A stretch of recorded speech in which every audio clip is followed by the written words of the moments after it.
Welcome to the African History Network show. It is Sunday, September 11th, 2022, and we are live. Calling numbers 313-778-7600, 313-778-7600.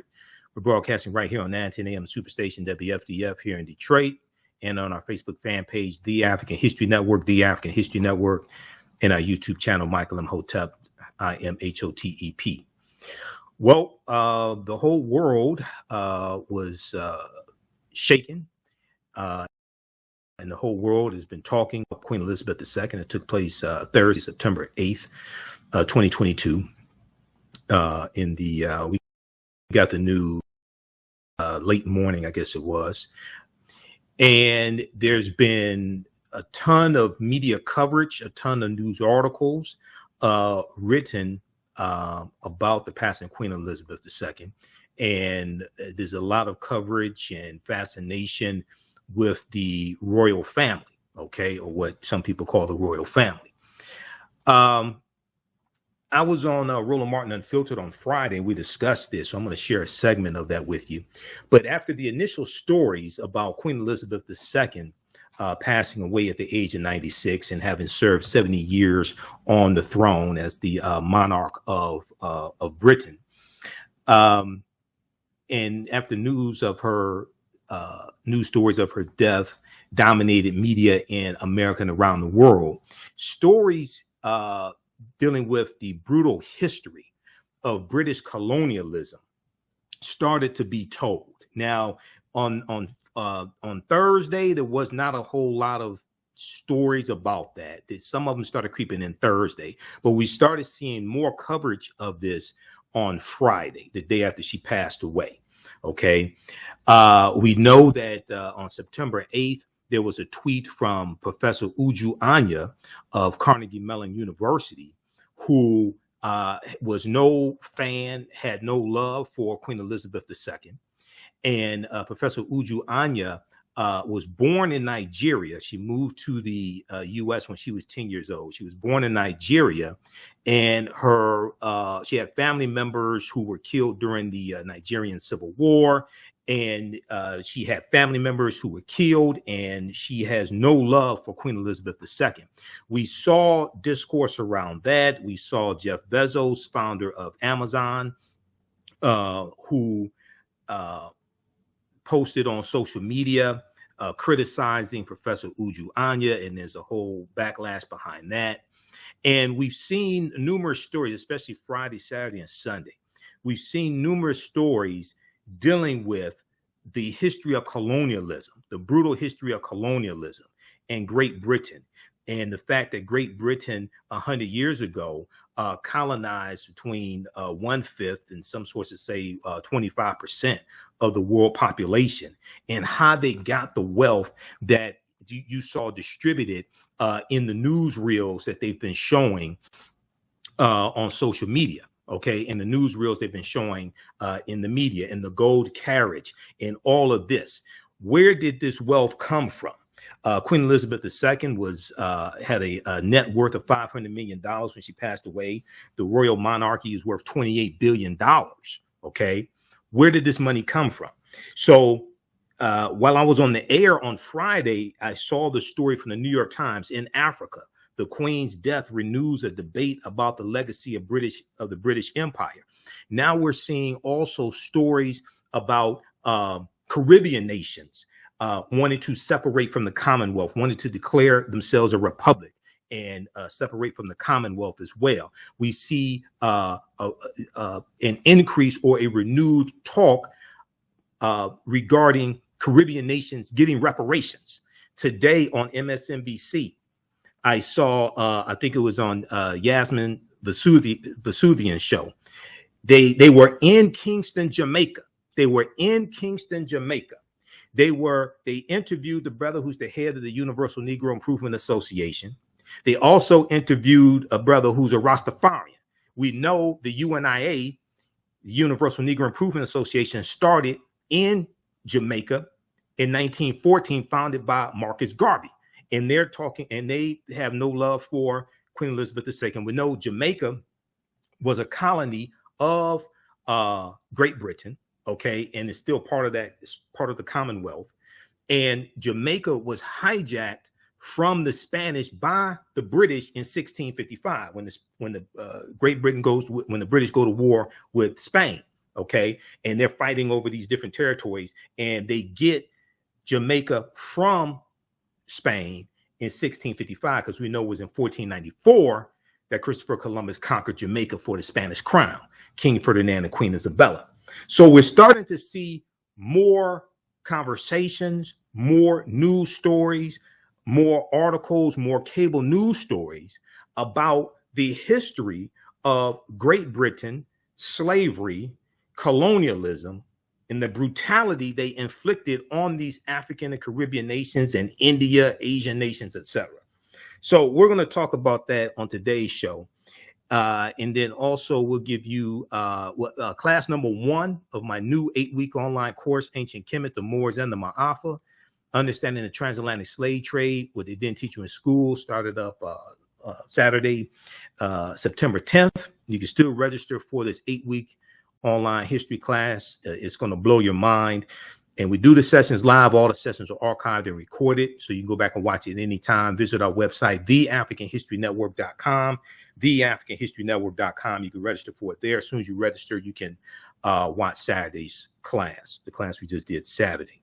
Next class is going to be Thursday. It'll be Thursday, September 15th, 7 p.m. Eastern Standard Time.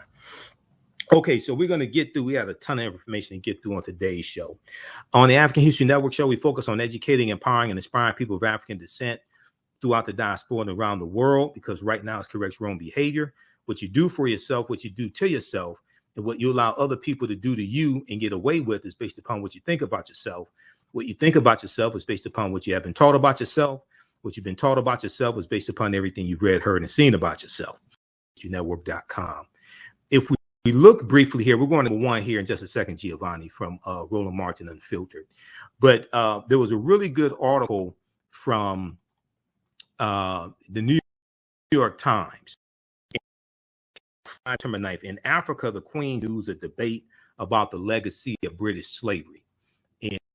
And I want to pull this one up here. It talks about there's a fairy tale around Queen Elizabeth II. Well, she was a princess.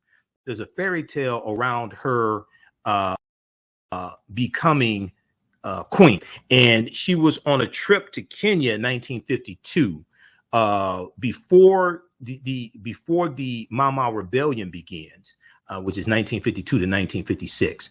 But she's on a trip to Kenya, and she gets word that her father dies, and she's going to become queen. Okay. And one of the things this article talks about is that the crackdown on the Kenyans, okay, took place just a few months after Queen Elizabeth, after she became Queen Elizabeth II. Okay. Let me pull this article up here. In Africa, the Queen's death renews a debate about the legacy of the British Empire. In Africa, the Queen's death renews a debate about the legacy of the British Empire. We'll continue this on the other side of the break to the African History Network show. I'm Michael Imhotep in a few minutes.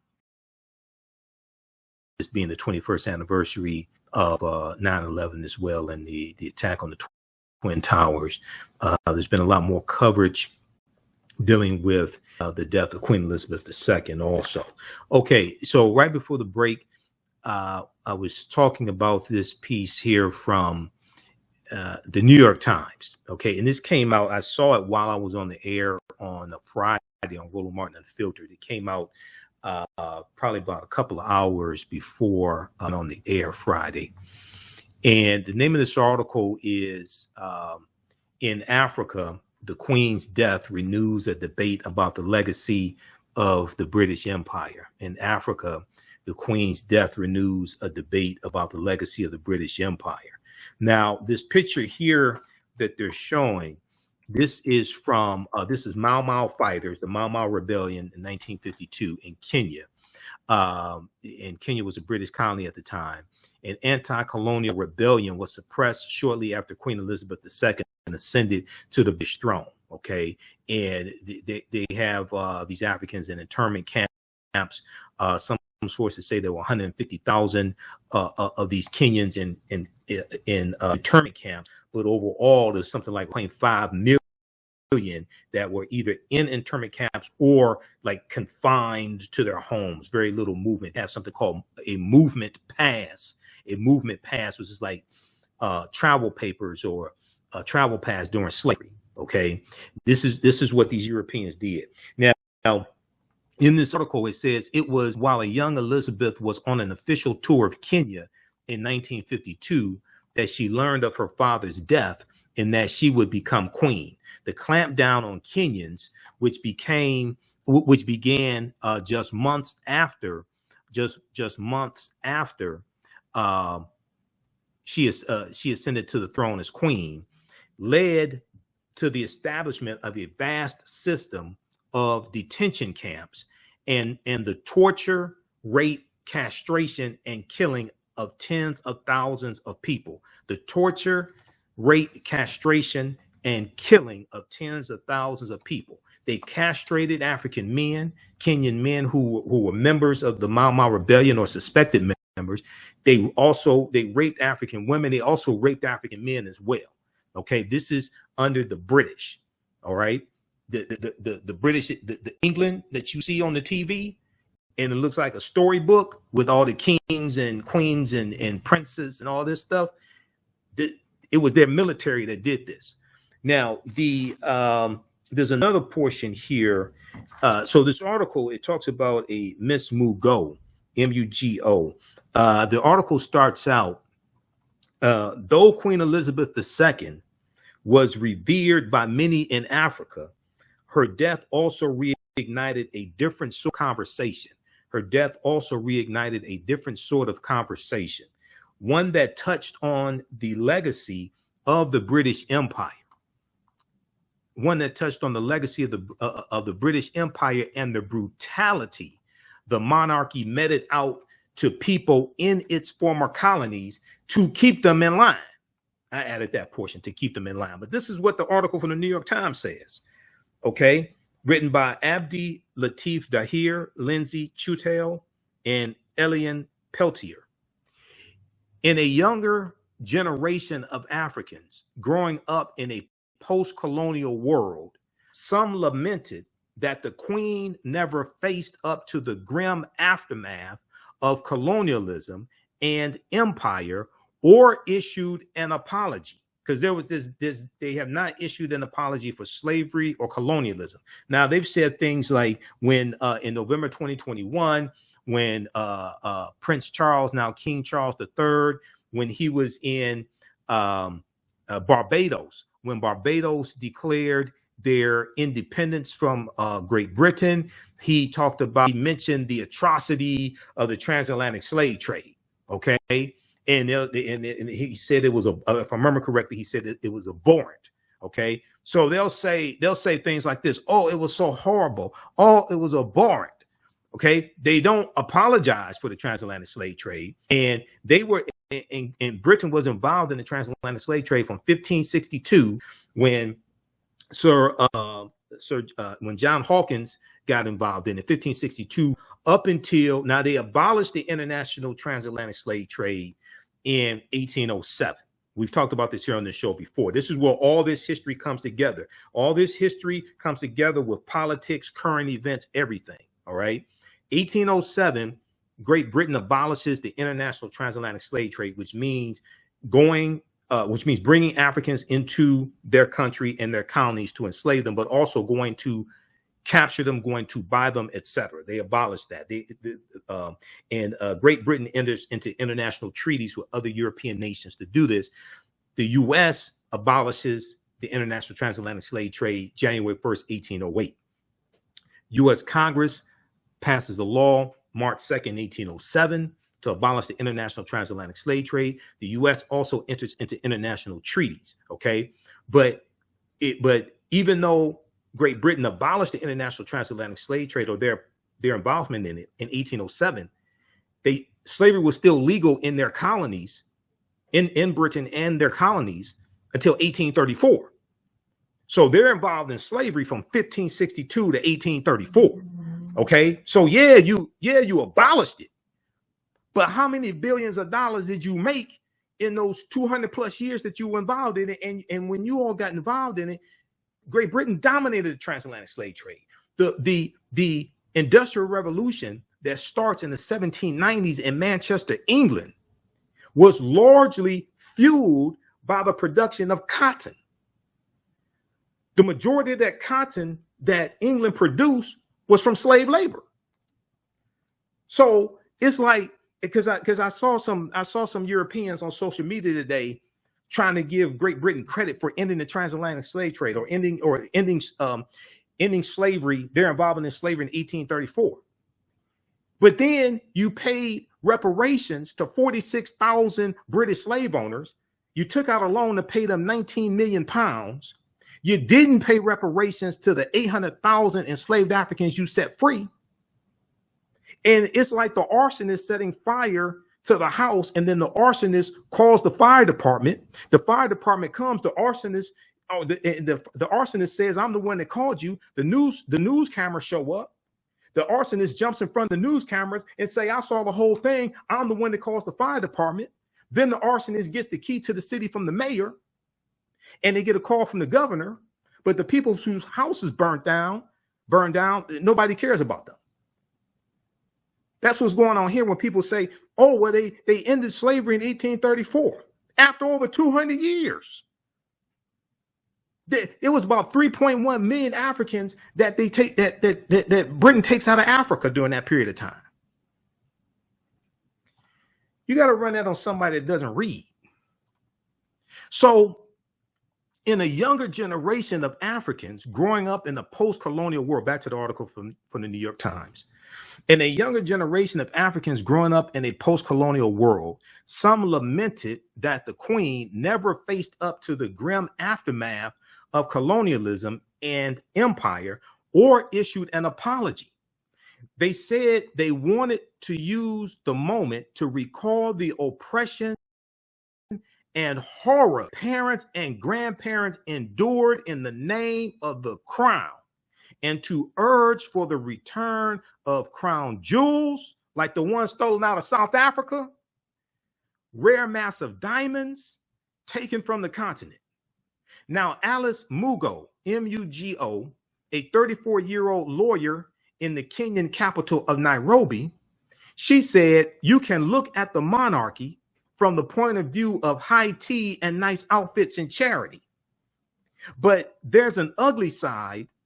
There's also the ugly side. And for you to ignore the ugly side is dishonest. And for you to ignore the ugly side is dishonest." Now, Miss Mugo, Alice Mugo, said she recently found her grandmother's movement pass. These are like travel papers during slavery. Her movement pass issued when the British colonial government in Kenya declared a state of emergency to help suppress the anti-colonial Mau Mau rebellion, who were fighting for their land because the British invaders had taken the land away from most of the land away from the Kenyans. The movement passes restricted the free movement of Kenyans in their own land. Okay. I would say that's kind of like gentrification right now in Detroit, but we ain't gonna go there.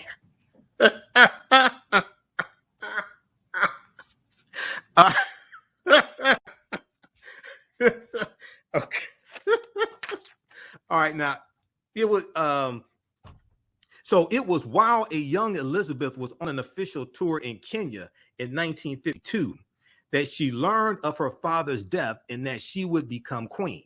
The clampdown on the Kenyans, which began just months after Queen Elizabeth II ascended to the throne, led to the establishment of a vast system of detention camps and the torture, rape, castration, and killings of tens of thousands of people,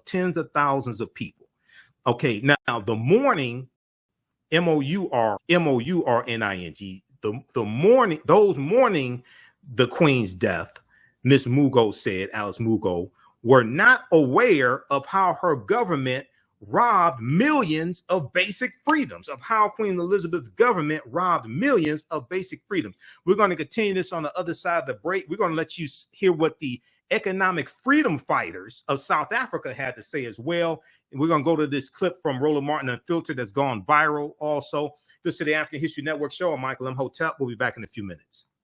Hello, African History Network family. You've put it off for way too long. Now it's time to act for your family, your future, and the next generation. Get life insurance for that peace of mind and security for you and your loved ones. Build your financial foundations starting today.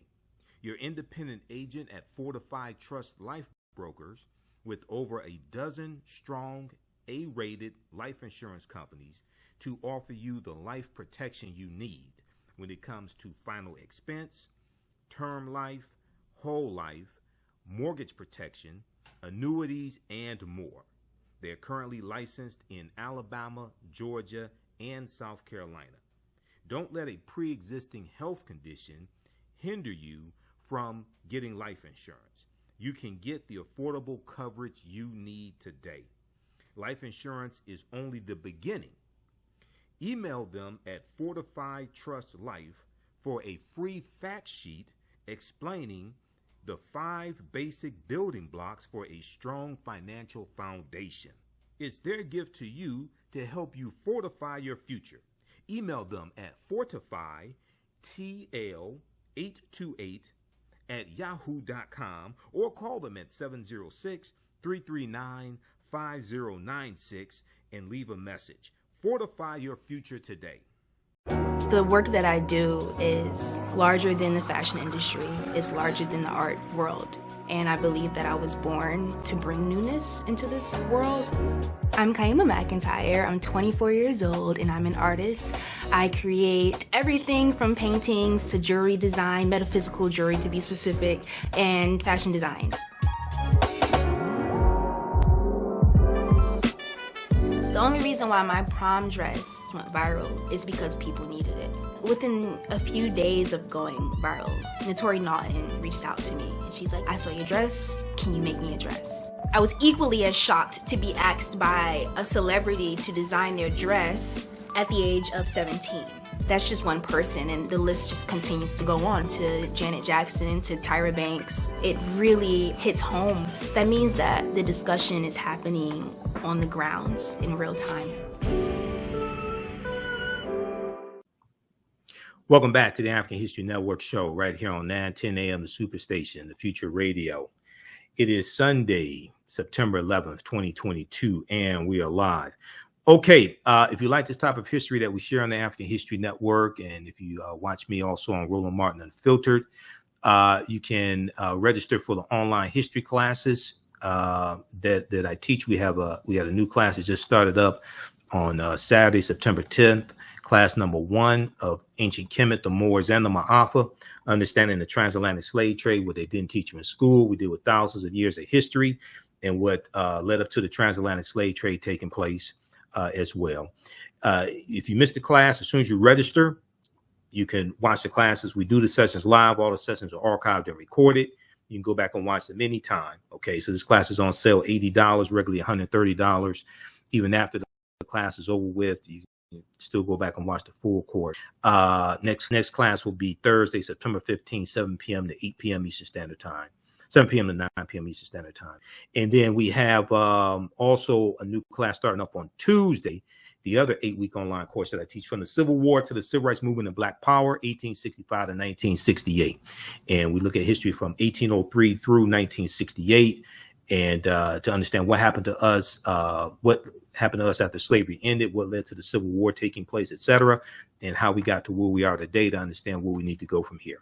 Okay, so that's at our new website, TheAfricanHistoryNetwork.com, TheAfricanHistoryNetwork.com. All right, I want to go back to this article. This is a great article from the New York Times. This came out Friday. I saw it when I was on the air on Roland Martin's show, and I mentioned it there. In Africa, the Queen's death renews a debate about the legacy of the British Empire. I've also been seeing some other articles similar to this as well. A good one from CNN. We'll talk about on today's show. Cloud of Colonialism hangs over Queen Elizabeth's legacy in Africa. Also, there's one from TheGuardian.com, which is a UK publication. Queen's death intensifies criticism of British Empire's violent atrocities. So we're starting to see more of this history coming out now. We have to keep it up, and African people in the world have to push for reparations now against Great Britain, especially like we never have before, because international attention is on this. Okay, and we cannot let this moment pass. Now, back to this article here from the New York Times. Alice Mugo, whose grandmother, who is from Kenya, whose grandmother is from Kenya, and her grandmother was there during the Mama Rebellion in Kenya. She said those mourning the Queen's death were not aware of how Queen Elizabeth's government robbed millions of basic freedoms. Now, similar sentiments were echoed by African political party, the Economic Freedom Fighters, which said in a statement that it would not mourn the Queen, quote, because to us her death is a reminder of a very tragic period in the country and Africa's history. Okay, they went on to say the Queen, they wrote, was the, quote, head of an institution built up, sustained, and living off a brutal legacy of dehumanization of millions of people across the world. And we know at one point in South Africa, it was a colony, the British colonized South Africa as well. The British get South Africa in the Berlin Conference of 1884 and 1885. I talked about that in my broadcast on Thursday, the 3-hour broadcast I did on Thursday. Also, when I was on Roland Show as well, we talked about I mentioned the Berlin Conference of 1884 and 1885, where 14 European nations meet in Germany, and they carve up Africa into colonies, because they have been fighting, killing each other for so long. And they realized Africa was large enough for them to stop fighting and killing each other, and they could all benefit from Africa. And so they redrew the boundaries in Africa, and they redrew the boundary lines around the natural resources that the respective nations wanted. This is a Berlin Conference of 1884 and 1885. Okay. And if we look at this here, this is a good article from thoughtco.com, the Berlin Conference to Divide Africa, the colonization of the continent by European powers. Okay. Now, this is a drawing here of what's taking place. All these Europeans, there were nobody of African descent there to represent Africa. These are all Europeans making these decisions. All right. Now, if we look at this quickly here, the Berlin Conference was Africa's undoing in more ways than one. The colonial powers superimposed their domains on the African continent. By the time independence returned to Africa in 1950, the realm had acquired a legacy of political fragmentation that could neither be eliminated nor made to operate satisfactorily. Okay. Now, if we look at this here, okay, so the purpose of the Berlin Conference in 1884, at the request of Portugal, in the Portuguese, first ones involved in the transatlantic slave trade in 1441. In 1884, at the request of Portugal, German Chancellor Otto von Bismarck called together the major Western powers of the world to negotiate questions and end confusion over the control of Africa. German Chancellor Otto von Bismarck appreciated the opportunity to expand Germany's sphere of influence over Africa and hoped to force Germany's rivals to struggle with one another over territory. Okay. At the time of the conference, 80% of Africa remained under traditional and local control.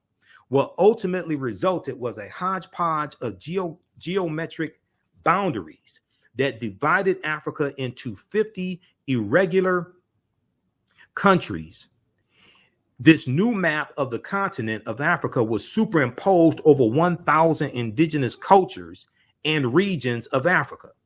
The new countries lacked rhyme or reason and divided coherent groups of African people and pushed together disparate groups of African people, groups that didn't get along.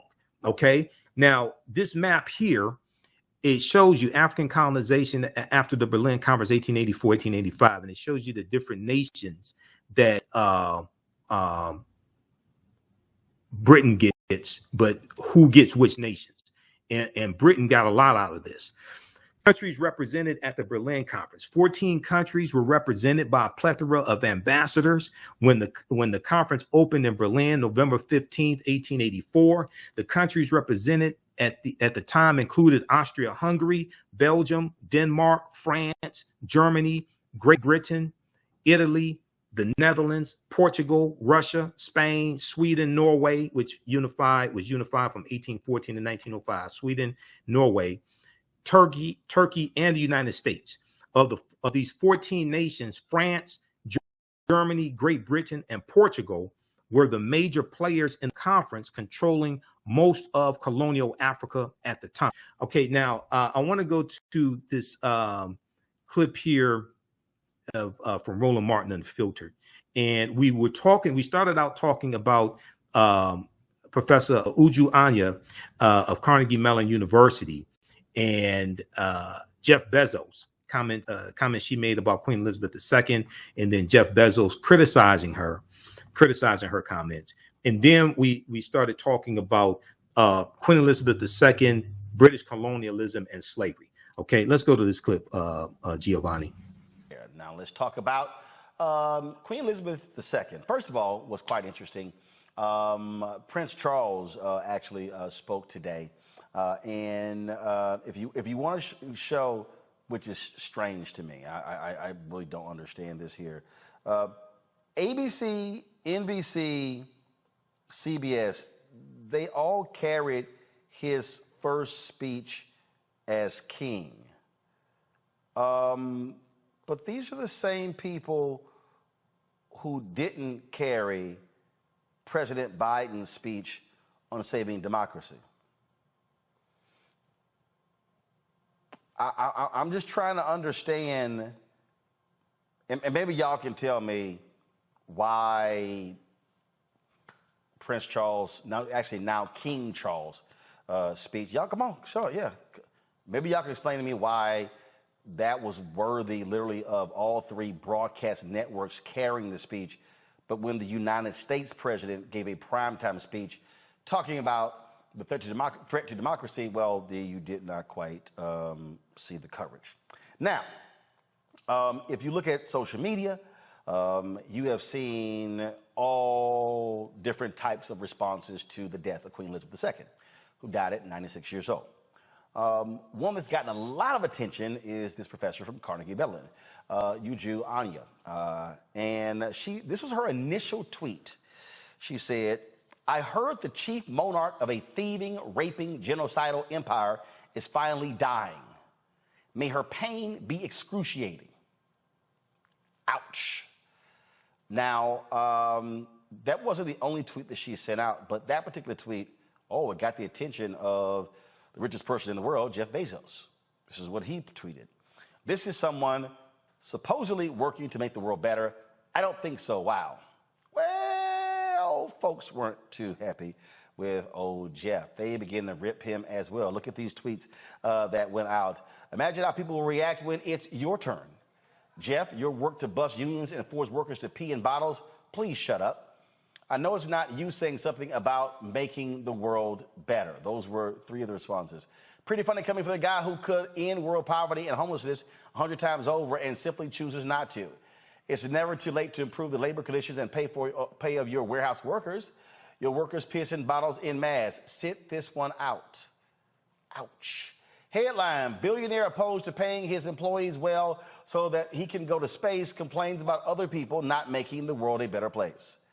No surprise that the richest man in the world is upset when the people don't bend the knee to the ruling class. Breaking: man who has workers peeing in bottles and having miscarriages in warehouses to meet quotas tries to take the moral high ground. Ooh, it's insane that Jeff Bezos tweets with us, a billionaire who blatantly and violently exploits workers and feels comfortable trying to have a morality battle on the Bird app. Now, the professor, Uju Anya, she didn't back down. Now, Twitter did delete that particular tweet from her, saying that it violated their standards. Not sure how that's the case. But when you begin to look at her Twitter feed, boom, she said, if anyone expects me to express anything but disdain for the monarch who supervised a government that sponsored the genocide that massacred and displaced half my family and the consequences of which those alive today are still trying to overcome, you can keep wishing upon a star. Yeah, I don't think she's going to be backing down from any of that. There was some other, I'm looking at some other tweets that she had posted. Again, she had, all kind of different tweets. She did respond to Jeff Bezos. She said, "May everyone you and your merciless greed have harm in this world. Remember you as fondly as I remember my colonizers." Wow. Again, her tweet that spurred a reaction. Carnegie Mellon did offer a response. This was what they posted. They said, "We do not condone the offensive and objectionable messages posted by Uju Anya today on her personal social media account. Free expression is core to the mission of higher education. However, the views she shared absolutely do not represent the values of the institution, nor the standards of discourse we seek to foster." So here's what's interesting. And this was a tweet here that Uju retweeted. "Reminder that Queen Elizabeth is not a remnant of colonial times. She was an active participant in colonialism. She actively tried to stop independence movements, and she tried to keep newly independent colonies from leaving the Commonwealth. The evil she did was enough." She was talking about this article here. This woman was, it says she was tortured with axes during Kenya's struggle for independence from British colonial rule. As Britain celebrates the platinum jubilee of its monarch, this old fighter wants to send her a message: let Elizabeth bring what belongs to me. Let's go to my panel here. I find it's very interesting when I said this last night, Michael, it's very interesting when people, they have this view that when someone passes, you in the first 24, 48 hours, first week, you can't say anything bad about them. You hear the phrase, you can't say anything good about somebody, don't say anything at all. I saw a video, Dale Hughley, he said that people should have compassion when someone dies. But I saw these pieces, I saw this back and forth, and these tweets from Uju Anya, and she talked about how her family was devastated, how they were massacred. And in fact, there was an interview that she gave, and she said this to the person in the interview. She said, "I am the child and sibling of survivors of genocide. From 1967 to 1970, more than 3 million civilians were massacred when the Igbo people of Nigeria tried to form the independent country." And I said this, and I think it's important for us to say it.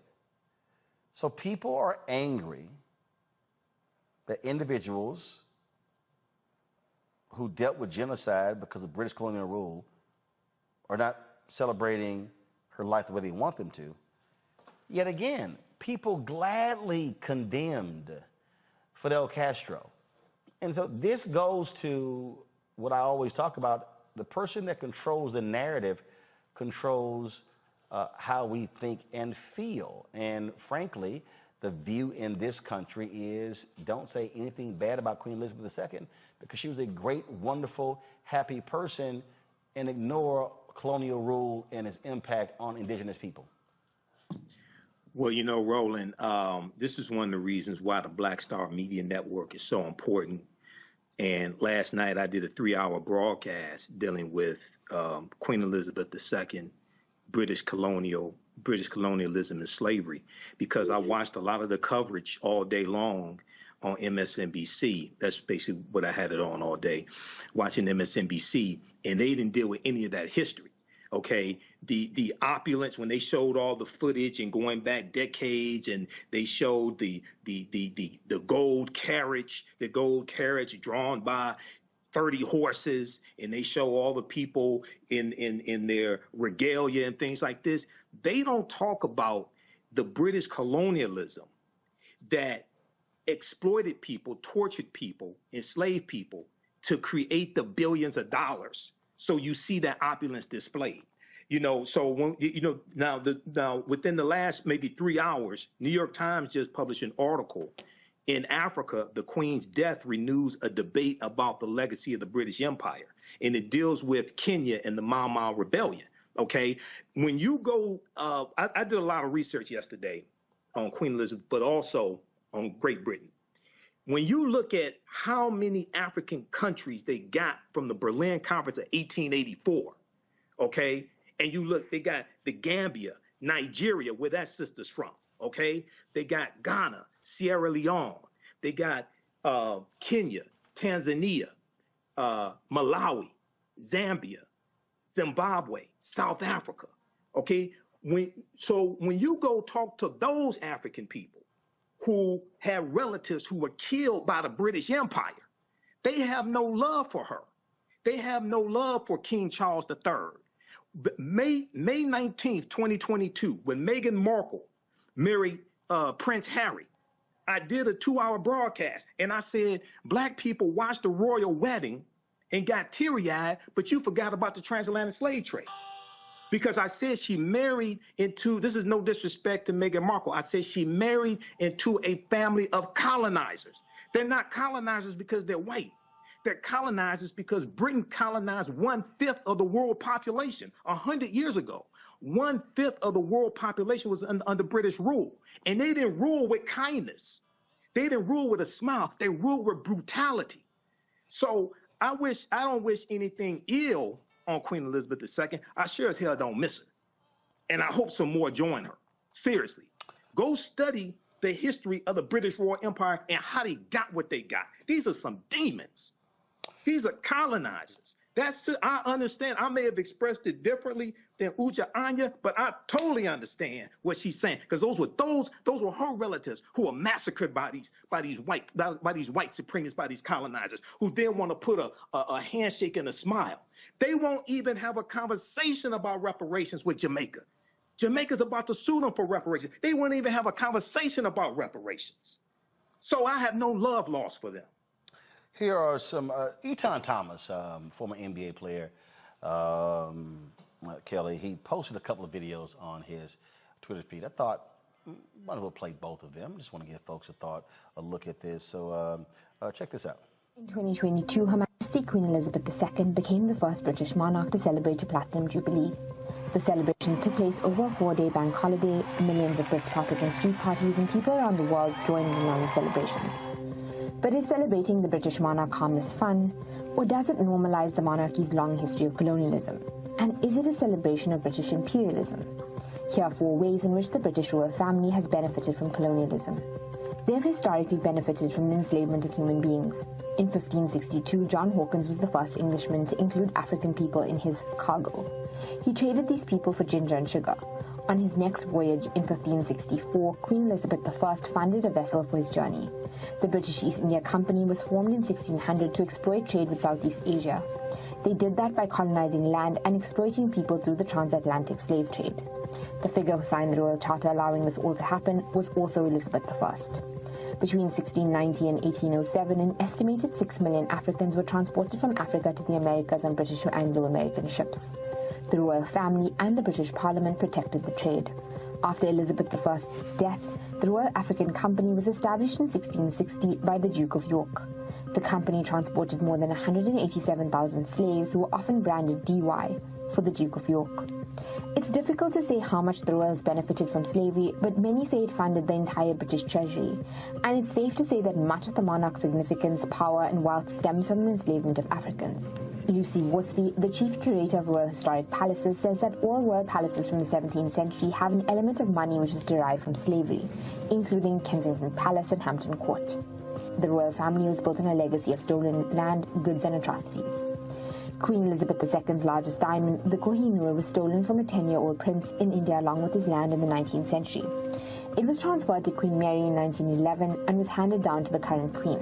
Both India and Pakistan have asked for the diamond's return, but it's still very much owned by the crown.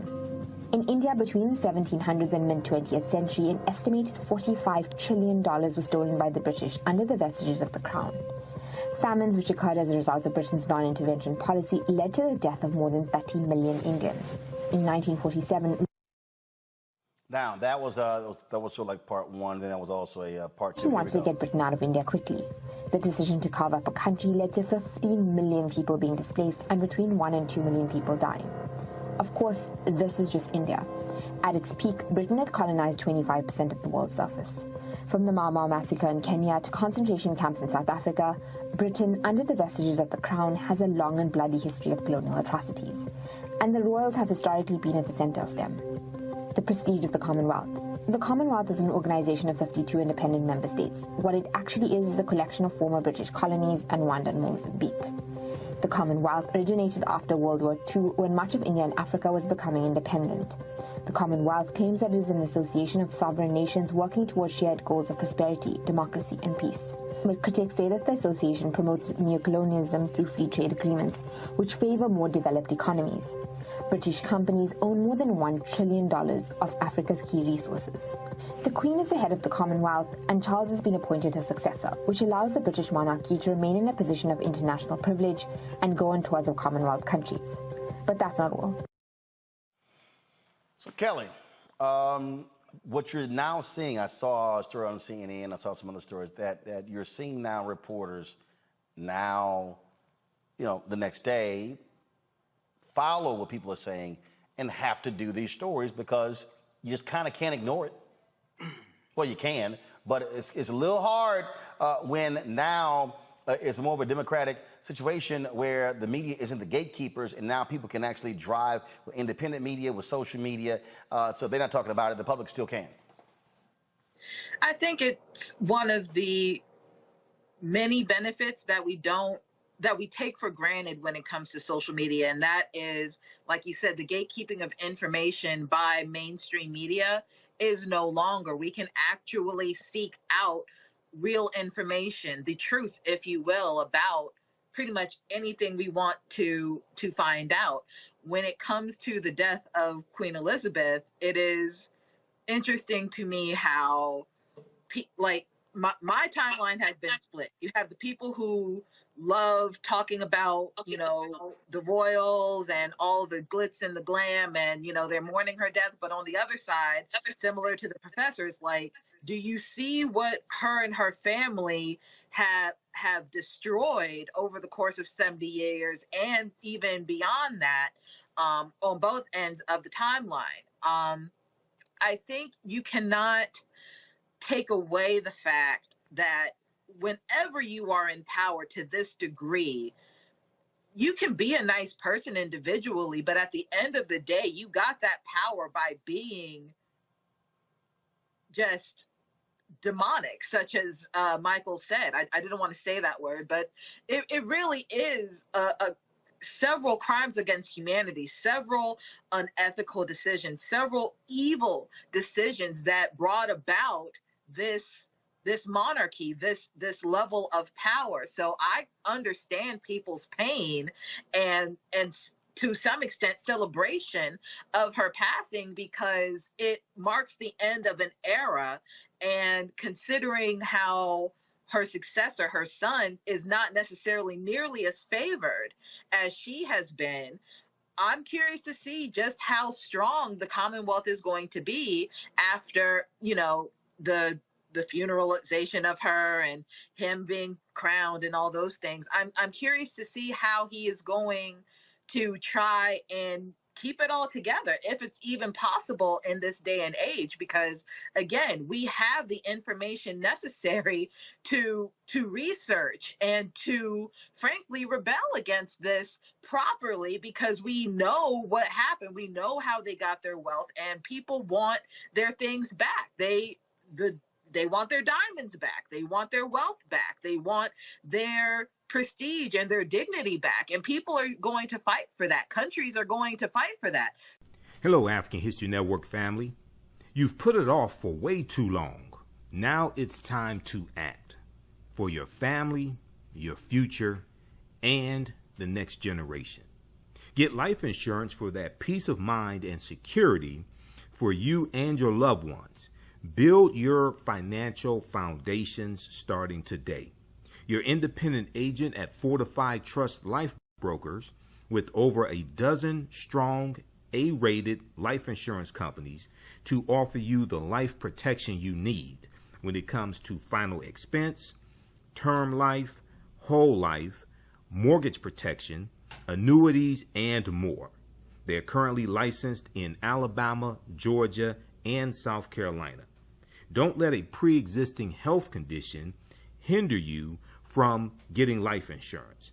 You can get the affordable coverage you need today. Life insurance is only the beginning.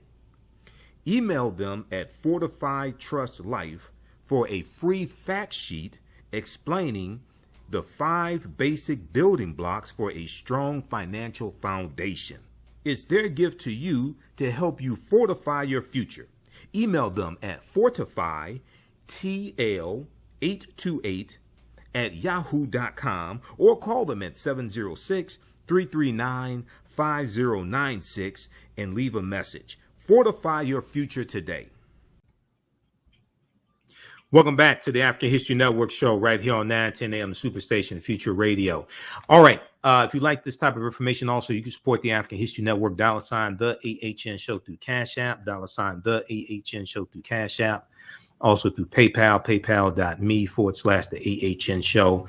Visit our new website, theafricanhistorynetwork.com. We have the information there. And this helps us keep doing the research, stay on the air, keep broadcasting, pay some of the bills, etc. Also, register for my new 8-week online class. It just started up on Saturday, September 10th, Ancient Kemet, the Moors, and the Ma'afa, Understanding the Transatlantic Slave Trade, what they didn't teach you in school, where we get deep into a lot of this information. Okay, so right before the break, we were talking about some of the news stories that have come out since the death of Queen Elizabeth II, dealing with British colonialism and the history of the British involvement in slavery, things like this. The cloud of colonialism hangs over Queen Elizabeth's legacy in Africa. And then also Professor Uju Anya, who now I follow on Twitter, she got backlash because of a tweet that she made about Queen Elizabeth II and the Great Britain's involvement in atrocities in Nigeria. Okay. Now, there's a good article. We're going back to the clip in just a second, Giovanni. There's a good article from Huffington Post. I posted this on our Facebook fan page, the African History Network. It got over 4,500 likes. The View host Sonny Hostin criticizes Queen Elizabeth II for crown of pillaged jewels, pillaged jewels. And I said, "Speak, my sister, speak," in my Facebook post. Sonny Hostin also defended a since deleted tweet from Nigerian-born Carnegie Mellon professor Uju Anya, who hoped the Queen's death was excruciating. Okay, this article is from September 9th, 2022 from HuffingtonPost.com. Etan Thomas had that on his he had that clip on his Twitter. I think it was on his Twitter page or something like that on social media. It's called Slavery, Colonization, and the Crown. Just Google that, Slavery, Colonization, and the Crown. Okay, but that was an excerpt from Roland Martin Unfiltered. So I meant to say May 19th, 2022. I mean May 19th, 2018. May 19th, 2018, when Meghan Markle married Prince Harry. That was also on Queen Charlotte Sophia's birthday. Queen Charlotte Sophia was of African Moorish ancestry on her mother's side of the family. She was the wife to King George III, Queen Charlotte Sophia. And it was also Malcolm X's birthday, May 19th as well. There's an article from the Washington Post, and we deal with this in my class. There's an article from the Washington Post dealing with Meghan Markle. So it came out in 2017 before she married Prince Harry. And it's an article dealing with, will Meghan Markle be the first biracial royal or something like that? Okay, let me pull this up. This is from the Washington Post. And at the time, now I'd already knew about Queen Charlotte Sophia because we talk about Queen Charlotte Sophia in my classes. But this article right here by Deneen L. Brown, and Deneen L. Brown writes some really good articles for the Washingtons. And some people thought that Meghan Markle was going to be a queen. I'm like, no, she's the Duchess of Sussex, the Duchess of Sussex. Okay, and then she gave up her title. We know she and Prince Harry gave up her title. Okay, all right. Meghan Markle, Queen Charlotte, and the wedding of Britain's first mixed race royal. Okay, this is from this is the one on the day of the wedding, May 19th, 2018. But here is Queen Charlotte Sophia on my left, who was of African Moorish ancestry on her mother's side of the family, and she was the wife to King George III. Queen Charlotte of Mecklenburg Strelitz. King George III was the king of England that the 13 colonies were revolting against during the American Revolutionary War. Okay, his wife was of African descent. Charlottesville, when you had the Unite the Right rally in Virginia, okay, in Virginia, where you had the white supremacists, and they said they were trying to save a statue of Robert E. Lee. Okay, Charlottesville is named after Queen Charlotte Sophia. Wouldn't they have a fit to know that the city that they were in having their white supremacist rally was named after a woman of African descent? All right. There was I was looking at, I was doing a lot of research like the past 4 days, and I had to teach my class on Saturday, but I was looking at a map dealing with the countries that Great Britain has colonized. Okay. And there's a number of different maps that show this. The one I'm going to look at right here, and there's some from the Commonwealth. There's some maps from the Commonwealth also. The one I want to look at right here, this is from Wikipedia. List of countries gained independence from the UK. List of countries that gained independence from the UK. Because this map shows you, there's some maps that show you it shows like the flags of those nations. This map shows you the actual names of the nations. That's why I want to show you this here. Okay. This one shows the actual names of the nations. And let's zoom in on this as much as we can. We're going to go from left to right. Okay.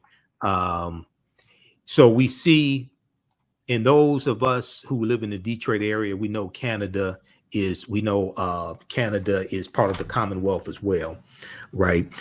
So you have Canada in 1931. They gained their independence from Great Britain. United States, 1776, American Revolutionary War, but they kept slavery. They fought for their freedom, but not ours. Jamaica, 1962, Belize, 1981, Antigua and Barbuda, 1981. Now, Barbuda is looking at becoming a republic and leaving the Commonwealth. They were talking about that on MSNBC today. St. Kitts and Nevis, 1983. St. Lucia, 1979. St. Vincent and the Grenadines, 1931. Guyana, 1966. Trinidad and Tobago, 1962. Barbados, 1966. That's where Rihanna's from, Barbados. Now, November of 2021, Barbados announced that they were breaking away from Great Britain and forming themselves as a republic. Okay, they already had declared their independence in 1966, but here they're forming themselves as a republic, and so that Queen Elizabeth would not be the head of state anymore. Grenada, 1974. Dominica, 1978. The Bahamas, 1973. Okay. Then we go over to Ireland, 1922. Malta, 1964. Cyprus, 1960. Jordan, 1946. Iraq, 1932. Kuwait, 1961. Bahrain, 1971. Qatar, 1971, Pakistan, 1947, India, 1947. That's India, Mahatma Gandhi, the racist Mahatma Gandhi. He was a racist. He did not like African people. He did not like South Africans. There's some very disparaging things Mahatma Gandhi said about African people. Myanmar, 1948, Sri Lanka, 1948. United Arab Emirates, 1971, Yemen, 1967. Then we go to the African nations. And these are nations that the U.S. got from that Great Britain got from the Berlin Conference of 1884 and 1885. Gambia, 1965. Sierra Leone, 1961. We're coming up on a break. All right. We'll continue this on the other side of the break. Listen to the African History Network show. I'm Michael Imhotep. We'll be back in a few minutes. Welcome back to the African History Network show right here on 910 AM, the Superstation, Future Radio. Calling numbers 313-778-7600. 313-778-7600 is the call-in number if you have a question or comment. Okay, I want to go back to this map, and then we're going to go to clip number 2 from CNN, Giovanni. So this map that I have up, now this is from Wikipedia. This is from the Commons on Wikipedia. List of countries that have gained independence from the UK, from the United Kingdom. List of countries that have gained independence from the United Kingdom. We know the United Kingdom is made up of Britain, Scotland, and Wales. But those in control, this was the British Empire. Okay, and at one point, about 100 years ago, about 1/5 of the world's population, and some sources say 25% of the world's population, was under British rule. They were colonies of Great Britain. So when we look at these African countries, these are countries that the U.S. got, Great Britain got basically from the Berlin Conference of 1884 and 1885 that we talked about a few minutes ago. Gambia, 1965, declared their independence from Great Britain. Sierra Leone, 1961. You have Ghana, 1957. Nigeria, 1960. Botswana, 1966. South Africa, 1931. Lesotho, 1966. Now, Lesotho is an enclave inside of South Africa. It's a country within South Africa, like Highland Park, Michigan is a city within the city of Detroit. That's what Lesotho is. Swaziland, 1968. Zimbabwe, 1980. Malawi, 1964. Tanzania, 1961. Zambia, 1964. Kenya, Zambia, 1964. Hold on. Kenya, 1963. Let's zoom in back in on this here. Uganda, 1962. Hold on. Where are we? Okay. Uganda, 1962. Sudan, 1956. Egypt, 1922. Okay. So that's just Africa right there. Those are just African nations. Okay. And then you look at Australia, 1942, declared their independence. Brunei, Malaysia, 1957. Papua New Guinea, 1975. We look at Solomon Islands, 1978. Tonga, 1970. Fiji, 1970. New Zealand, 1947. Okay, there are a few others. You can check those out. Nauru, 1957. You can check out this map. Okay, these are just the nations that gained their independence from the United Kingdom. All right. So when you go through and look at this map, and especially when you look at in the broadcast I did on Thursday, and also in my class on Saturday, we went through and looked at a map of the nations that Great Britain got from the Berlin Conference, of the African nations Great Britain got from the Berlin Conference.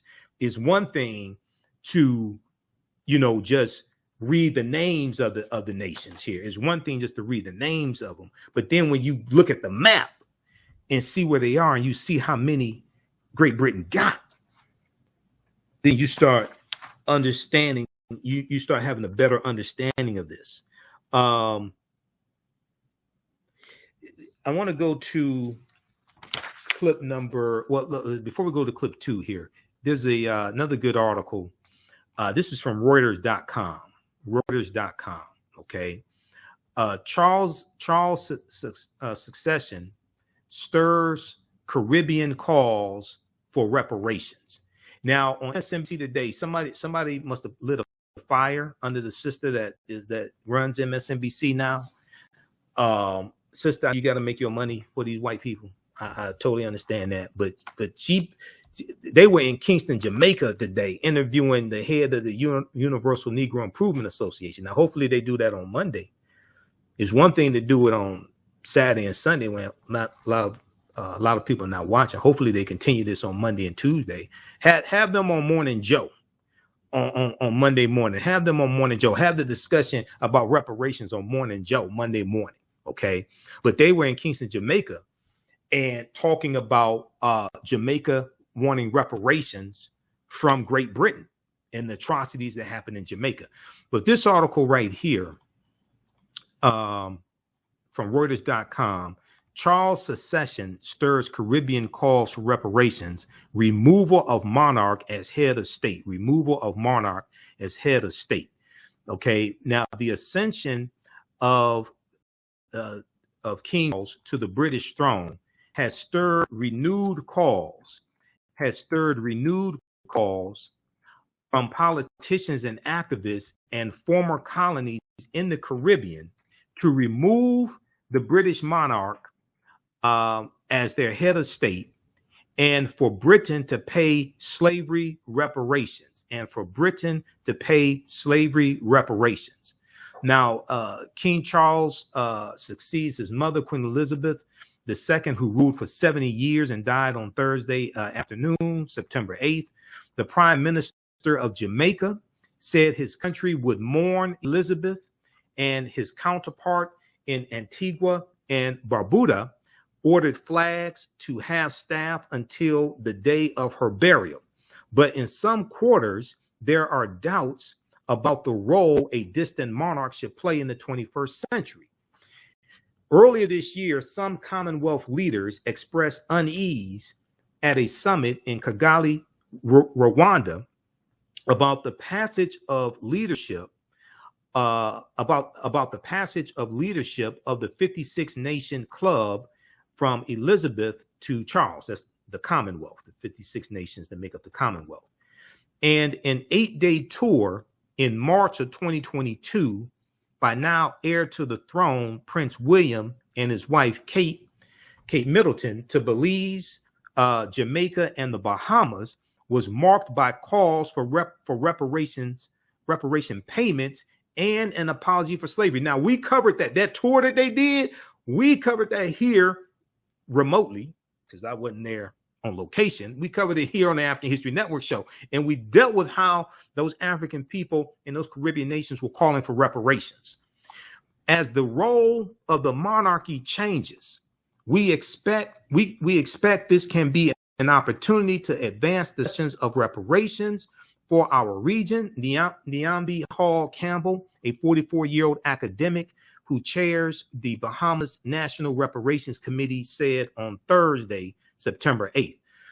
Nyambi Hall Campbell sent condolences to the Queen's family and noted Charles' acknowledgement of the, quote, appalling atrocity of slavery at a ceremony last year, 2021, marking the end of British rule as Barbados became a republic. We dealt with that here on this show also. when Barbados held their ceremony, and we talked about King Charles referring to slavery as an appalling atrocity. He did not offer an apology. He did not offer an apology. Okay. Now, it's important also to note, based upon their constitution in Britain, in England, there's a parliament. That's their government, their structure, like the House of Representatives in the U.S. Senate here. There's a parliament. They have a prime minister. That's the equivalent to our president. The royals don't get involved in politics. The royals don't write policy. They don't get involved in politics. However, Queen Elizabeth II did meet with members of parliament every week. Now, I don't know what they met about. But the royals don't get involved in politics. Now, he did call the slavery an atrocity. They, however, have never offered an apology for slavery. Now, also, Queen Elizabeth II, her net worth was $500 million. Okay. The monarchy, let me see how they express this. We look at this piece here from Cosmopolitan that I talked about on our special broadcast on Thursday. It deals with the Queen Elizabeth II net worth. Okay. We'll go to that clip when we come back from the break, Giovanni. Clip 2, wondering how high Queen Elizabeth II's net worth was before she passed. Wonder no longer. They updated the article because this was a piece that really came out before she passed away. They've updated it since then. The Queen's stamp collection alone is worth 100 million pounds. 100 million pounds. Okay, so they go through and they talk about according to Forbes magazine, the Crown, through the firm, which actually goes by Monarchy PLC, the British Crown, holds nearly $28 billion in assets. Quick tally of the various assets. The Crown Estates holds 19.5 billion. Buckingham Palace is worth 4.9 billion. The Duchy of Cornwall holds 1.3 billion. The Duchy of Lancaster holds 748 million. Kensington Palace, which is the palace that you're hearing about a lot now. Kensington Palace has an estimated worth of $630 million, and the Crown Estate Scotland holds $592 million. Okay. Now, she had a net worth of $500 million. That aside, okay. As well. So you can read the rest of this article here. So the monarchy, I don't know all the legalities of this, but I think the monarchy could have cut a check of like $100 million to the nations, especially the Caribbean nations like Jamaica, that they colonized. The monarchy, because I'm not talking about going through parliament. I'm just talking about what the monarchy controls. We know she was worth $500 million. She could have sent some money to those nations out of her own pocket. We'll deal with this on the other side of the break. Listen to the African History Network show. I'm Michael Imhotep. We'll be back in a few minutes. Welcome back to the African History Network show right here on 910 AM Superstation, the Future Radio. Okay. We were talking about this article right before the break from Reuters.com.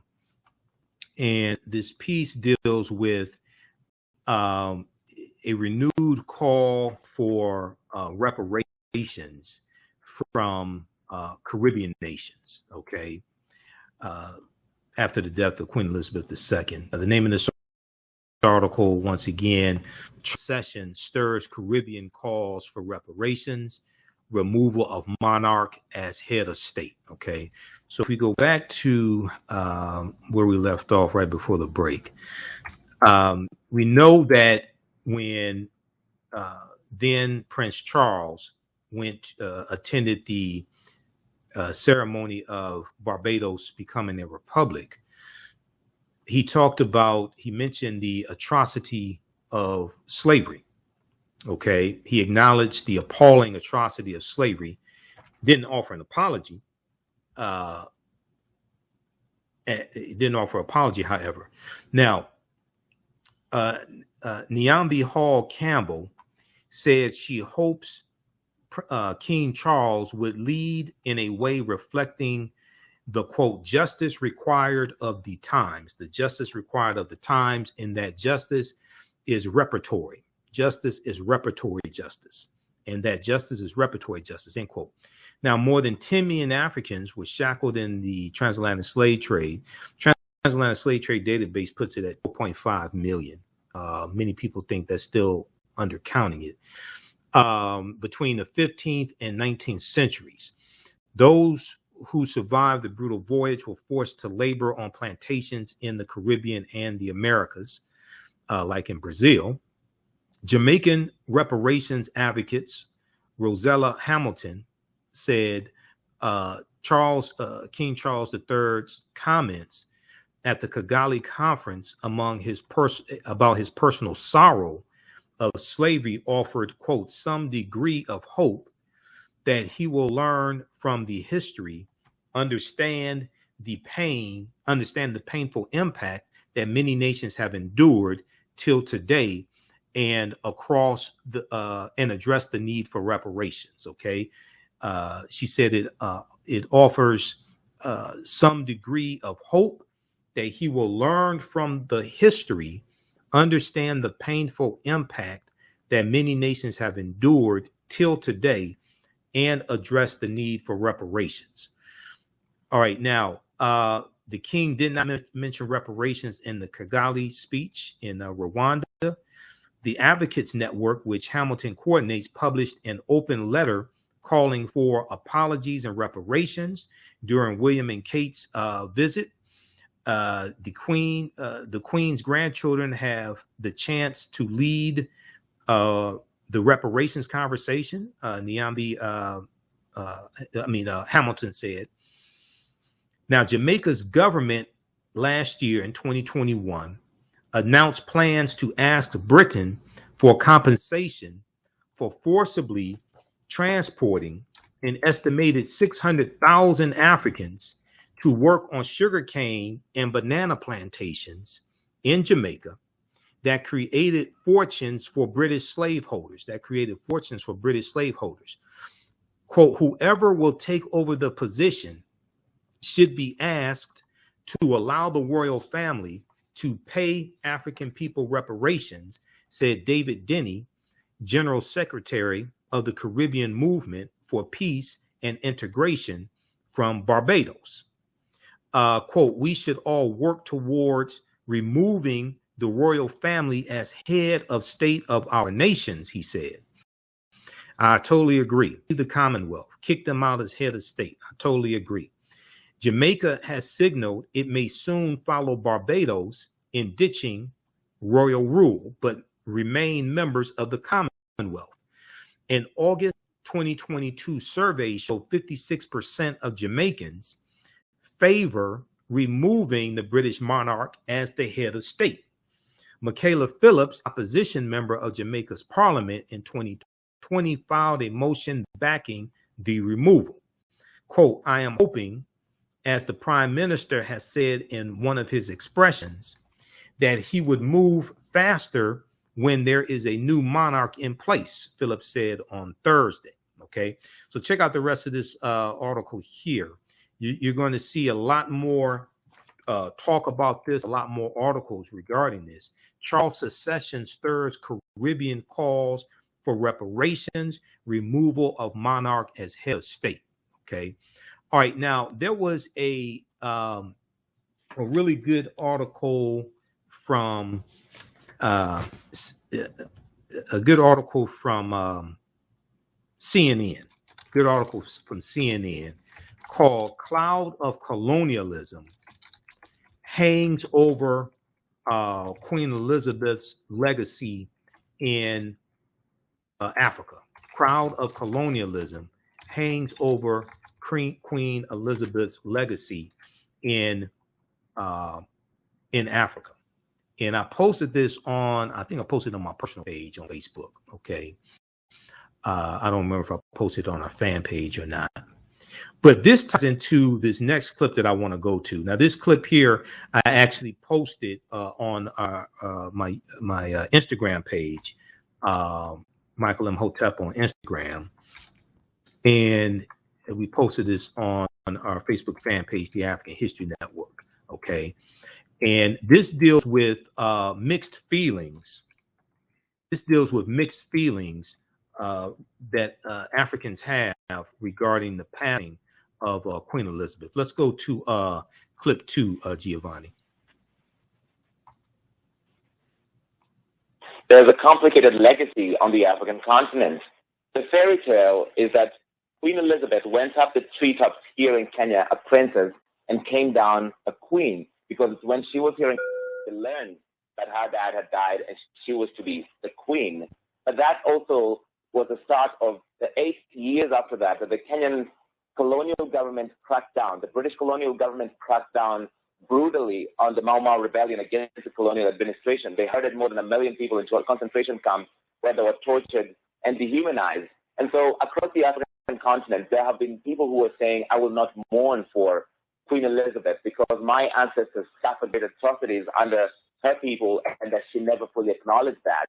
And that is why among African Twitter, among Black Twitter and social media, there's been many people who are ungovernable with takes that maybe don't quite follow the official state religion, which is why you see a statement like this from the South African opposition party, the Economic Freedom Fighters, that said, we do not mourn the death of Elizabeth because to us, her death is a reminder of a very tragic period in this country and Africa's history. During her 70-year reign as queen, she never once acknowledged the atrocities that her family inflicted on native people that Britain invaded across the world. If there is really life and justice after death, may Elizabeth and her ancestors get what they deserve. There are people on social media who are calling out this sort of statements for saying this is not the right time, you should honor the dead. But the critics say, when is really the right time to talk about the legacy of colonialism and the many, many after effects that continue to live with us today? But many African leaders are paying tributes to Queen Elizabeth, including the Kenyan President-elect William Ruto, who's called her 70-year reign and guiding of the Commonwealth as admirable. You saw, for instance, a statement from President Muhammadu Buhari of Nigeria that said, my family and the more than 200 million Nigerians have learned with immense sadness of the passing of Queen Elizabeth and the end of her unique and wonderful 70-year reign. She was the only British sovereign known to 90% of our population. And while there are people who supported President Buhari for that, he has gotten a lot of criticism for that sort of sentiment. To use the slang of the times, he's gotten racial for many people seeing him ignoring the impact of British colonialism in Nigeria. Michael. Yeah, honoring the woman, but acknowledging the stain of colonialism. Okay, that was a clip from CNN dealing with that history. In the piece that I shared from the New York Times, dealing with in Africa, the Queen's death renews a debate about the legacy of the British Empire. They have the statement from the economic freedom fighters in South Africa, and they have a link to the Twitter page where you can read their full statement. Okay. So check that out, because they said they don't mourn the death of Queen Elizabeth as well. South Africa was a colony of Great Britain. I can't say that I blame them. A few minutes ago, before a couple of breaks ago, we talked about briefly this article from the Huffington Post, which deals with Sunny Hostin of The View. And I posted this article on our fan page, the African History Network. It got over 5,500 likes. And I said, speak, my sister, speak. I totally agree with Sunny Hostin's comments. And I appreciate her, a celebrity of her stature. I appreciate her using her platform to speak truth to power and push this out in the forefront. The View host Sunny Hostin criticizes Queen Elizabeth II for crown of pillaged jewels. Hostin also defended a since deleted tweet from Nigerian-born Carnegie Mellon professor Uju Anya, who hoped the Queen's death was "quote unquote" excruciating. Okay, and here's Sunny Hostin. When Queen Elizabeth II died Thursday at 96, in her book Scottish Residents, in her Scottish residence of Balmoral, thousands of Brits took to the streets in mourning. Not all were as grief-stricken as Daniel Craig, however, as The View co-host Sunny Hostin made sure to remind viewers on Friday. Sunny Hostin said, quote, she wore a crown with pillaged stones from India and Africa. Queen Elizabeth II wore a crown of pillaged stones from India and Africa. And now what you're seeing, at least in the Black communities that I'm a part of, they want reparations. They want reparations. Now, Sunny Hostin also defended a controversial tweet regarding the news of the monarch's death. We'll continue this on the other side of the break. Listen to the African History Network show. I'm Michael Imhotep. We'll be back in a few minutes. Welcome back to the African History Network show. All right. So right before the break, we were talking about this article here from HuffingtonPost.com, and it deals with Sunny Hostin of The View and some comments she made regarding comments she made defending Uju Anya, defending her criticism of Queen Elizabeth II. Okay, and if we go back to this piece here, all right, let's scroll down. Let's go back to this. Okay, so Sunny Hostin also defended a controversial tweet regarding the news of Queen Elizabeth's death, which has been deleted by Twitter from Nigerian-born Carnegie Mellon professor Uju Anya.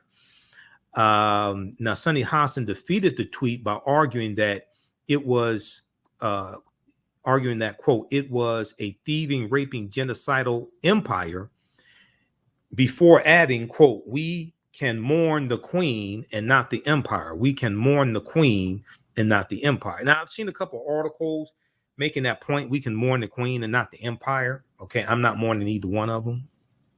You know, my queen died in 2018. Her name was Aretha Franklin. So, as a matter of fact, when I posted on our Facebook fan page, The African History Network, I did a post, and it said that somebody asked me, because I saw African Americans posting, and they were praying for the queen and things like that. And one post that I did said that you should pray that Queen Elizabeth gives reparations to the nations that were colonies of Great Britain, and or pray that she pushes for reparations, maybe not give, but pushes for reparations before she passed away. And then also I post, I'm gonna pull these up quickly here. I did one post where, now that post got over 2,700 likes on our Facebook fan page, The African History Network. I also did one where I said that somebody asked me if I was praying for the queen, and I said, for what? Aretha Franklin's already an ancestor, because that's the queen right there, Aretha Franklin.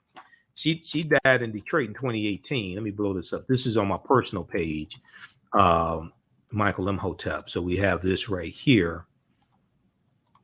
We have this post that I did on September 8th. Okay.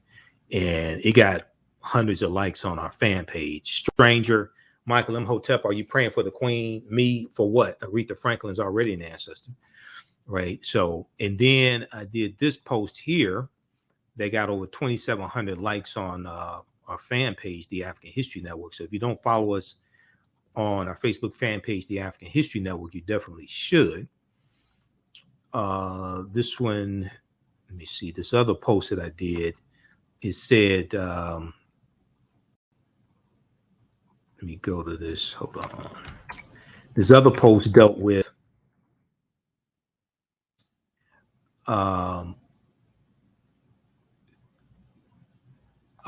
this other post dealt with praying for the queen as well. Queen Elizabeth, let me see if I could find that one also. This dealt with, saying that you should pray she pushes for reparations before she dies. Okay, can we get to that one? All right, we'll try to bring that one up also. I can't find that one right now. But anyway, That one got a huge response as well. Okay, now, oh, this one right here. Let's pull this up. Okay, let me show this here on the screen. I said if you're praying for, if you are of African descent, praying for Queen Elizabeth II, you better be praying she gives reparations to the countries Britain colonized before she dies. That's what I said. If she doesn't give reparations because they don't get involved in politics, she can't write legislation. She could have left some money to those nations in a will. We see what happens. She meets with Parliament every week, members of Parliament every week.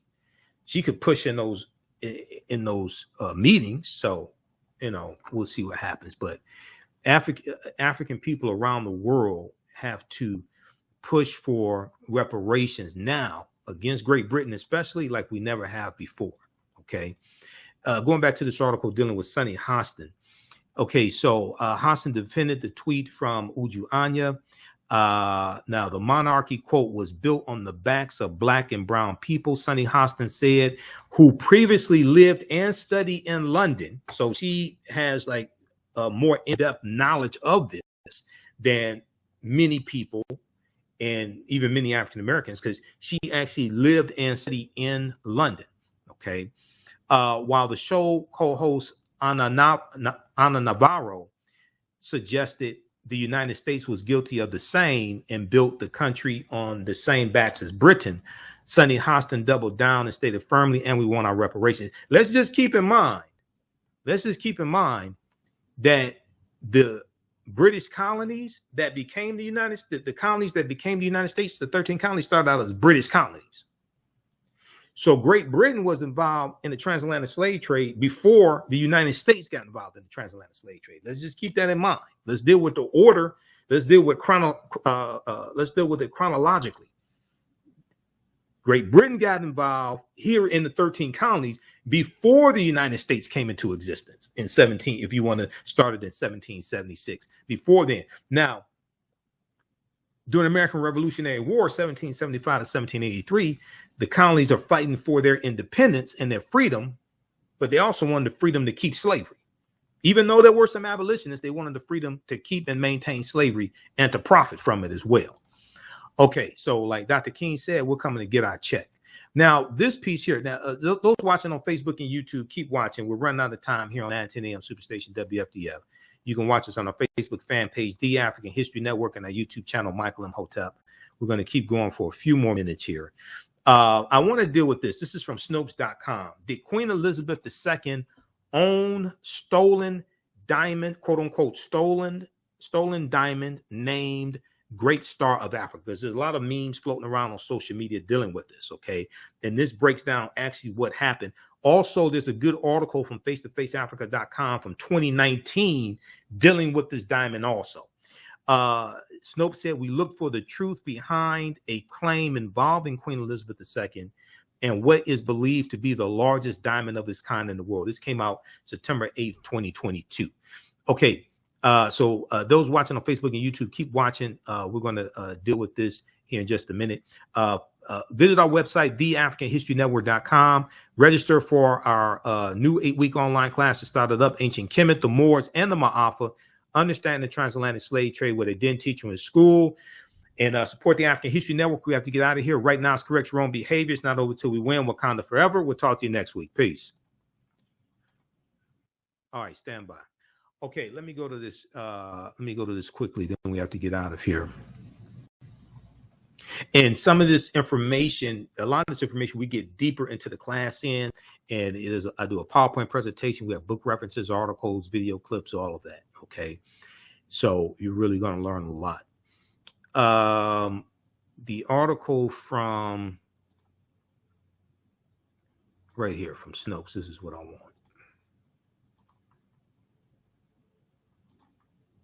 From Snopes.com. Okay, once again, did Queen Elizabeth II own stolen diamond named Great Star of Africa? So Snopes goes through and they investigate internet internet conspiracy theories, internet memes, things floating around, claims floating around on social media. They go through and investigate that, and they show you their evidence. They go through, research it, and show you what they found. Okay, so they talk about on the morning of Queen Elizabeth II's death at the age of 96, before the news was made public, the Twitter account Africa_archives tweeted, Queen Elizabeth II owns the largest clear-cut diamond in the world, known as the Great Star of Africa. The 530-carat gem was mined in South Africa in 1905. It was stolen from South Africa. It has an estimated worth of $400 million. Here's the tweet from Africa_archives. Okay. And they show her with the wearing the crown here. All right, now the rumor then continued in the second tweet that said the British claim that it was given to them as a symbol of friendship and peace, yet it was during colonialism. The British claim that it was given to them as a symbol of friendship and peace, yet it was during colonialism. The British then replaced the name. Replaced the name, the Great Star of Africa, with the name of Chairman of the Mine, Thomas Cullinan, Cullinan. The British replaced the name, the Great Star of Africa, with the name of the Chairman of the Mine, Thomas Cullinan, the diamond mine. Okay, so and then they show the diamond here and the crown. Okay, now in this story, we'll take a look at all of the facts regarding the history of the diamond, including its discovery, purchase, transfer, and controversy. Now, the Cullinan diamond on January 26, 1905, a 3,106 carat diamond was discovered in the premier mine in the Transvaal province of South Africa. It was given the name Cullinan after the mine's chairman. Thomas Cullinan. He was born in South Africa, according to author Nigel Helm's 1974 biography of the diamond magnet. Now, according to Britannica.com, the original uncut Cullinan diamond was then purchased by the local Transvaal government and was presented in 1907 to the reigning British monarch, King Edward VII.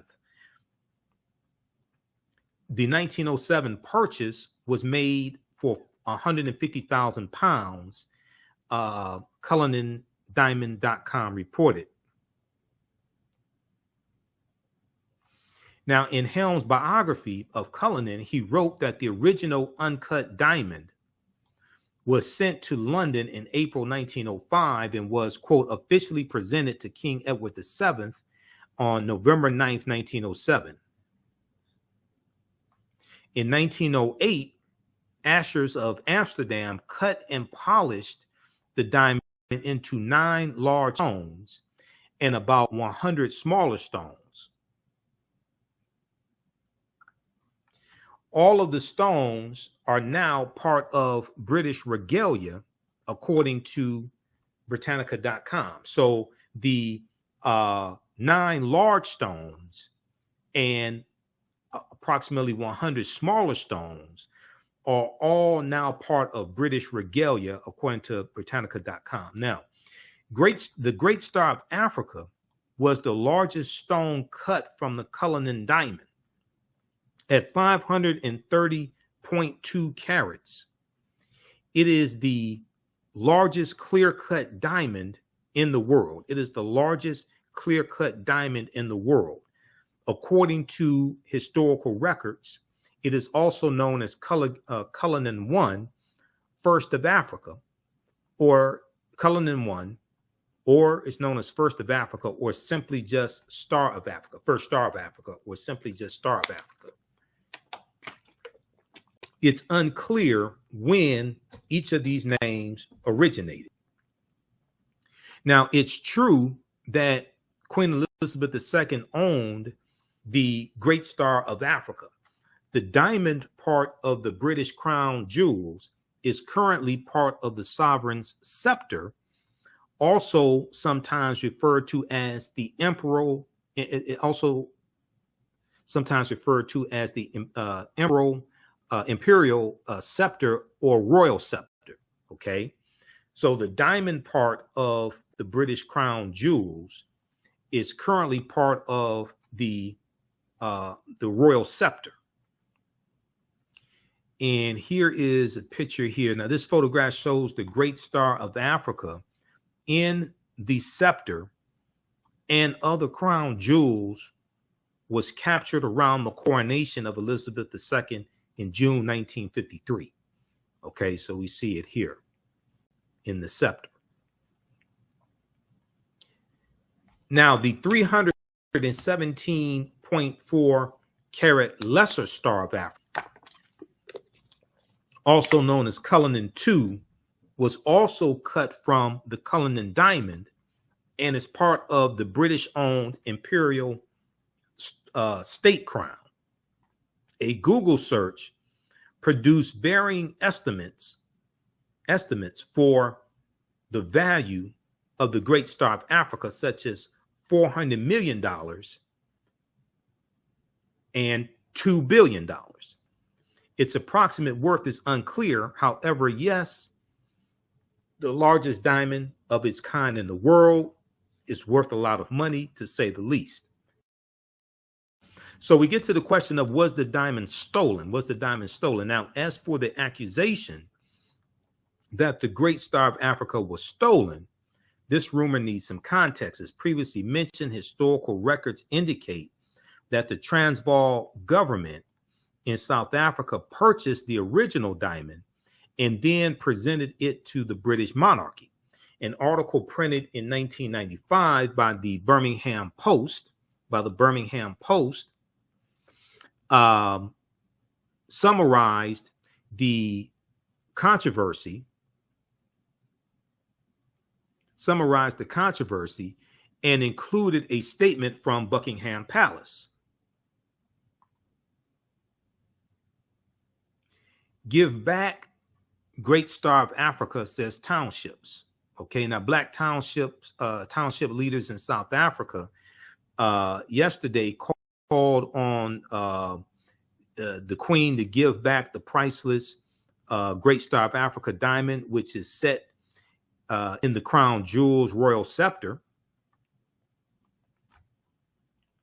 The Azanian People's Organization, AZAPO, claims the diamond was stolen from the treasures of Azanian soil in South Africa. AZAPO spokesman Zathuli Nawi, I'm not sure how to pronounce that, said, quote, "She, the Queen, must be reminded that the diamond belongs to Black people of this country and to them alone. She, the Queen, must be reminded that the diamond belongs to the Black people of this country and them alone." The Great Star of Africa was bought by the Transvaal Republic from the premier mine and presented to King Edward VII as a gift in 1907.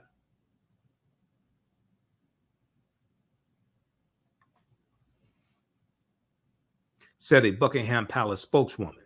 Now, it's true that the jewels originated in African soil, just as the organization claimed. Okay, so that was the article that they were referencing, an article printed in 1995. That's an excerpt of that article. Okay, now they go on to say It's true that the jewels originated in African soil, just as the organization had claimed. Whether or not all of the details surrounding the purported purchase and transfer of the jewels constituted a theft would appear to be matter of opinion. The legend of the jewels delivery. Now, how did the jewels safely make the voyage from South Africa all the way to Europe? According to the Associated Press, there's a legend that it was supposedly simply sent just in the mail. Okay. Then they have some information there dealing with that.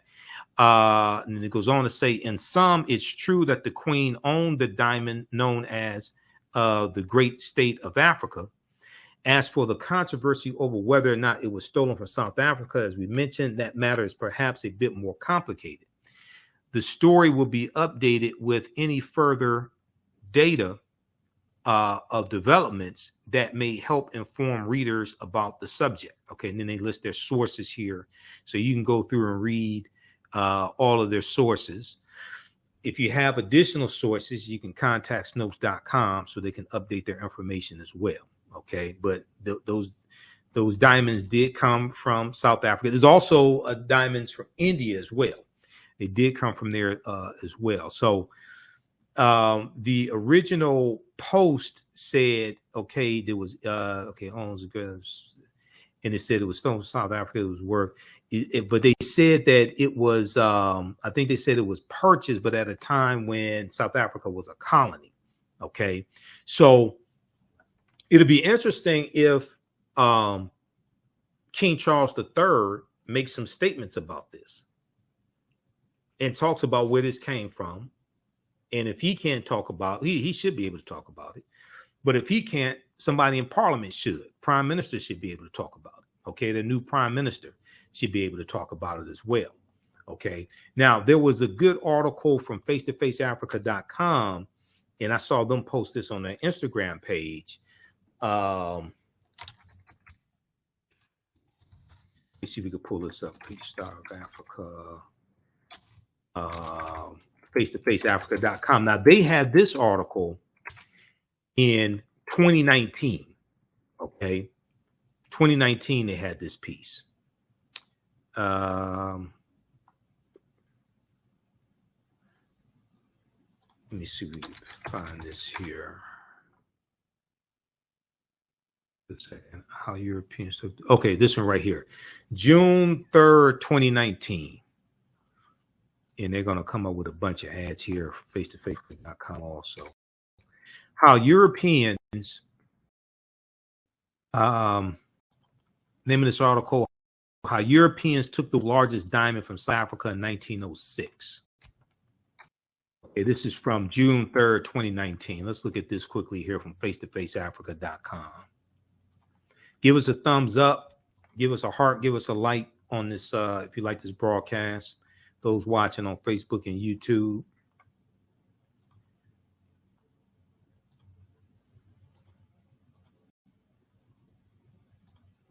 How Europeans took the world's largest diamond from South Africa in 1906 and made it the British crown jewel. Okay, July 3rd, 2019. This is written by, who wrote this? Amos Fofung, Fofung. Okay. And they show Queen Elizabeth II here with the crown and the royal scepter. All right. So you can check out this article as well. Though most African states have successfully recovered some of their taken valuables from colonial masters, the world's largest diamond, referred to as the Star of Africa, that was taken from South Africa during colonization, might never leave the British crown jewel collection. Okay, so read this piece also.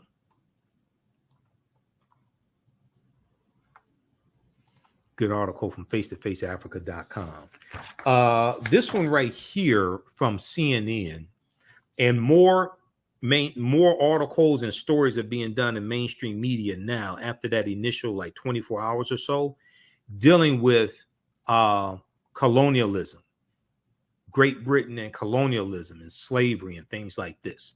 And this needs to happen. There need to be documentaries that come out. The real history needs to come out. In this way, help with the push for reparations. Cloud of Colonialism hangs over Queen Elizabeth's legacy in Africa. This came out Saturday, September 10th, 2022. Now, here is a picture. This is Queen Elizabeth. She's in Kenya. I think she's in Kenya here. This picture here, okay, with the African troops in Kenya. Okay, so it talks about the death of Elizabeth II has prompted an outpouring of reflection and reaction, but not all was grief. Some young Africans instead are sharing images and stories of their own elders who endured a brutal period of British colonial history during the Queen's long reign. This one here, I cannot mourn.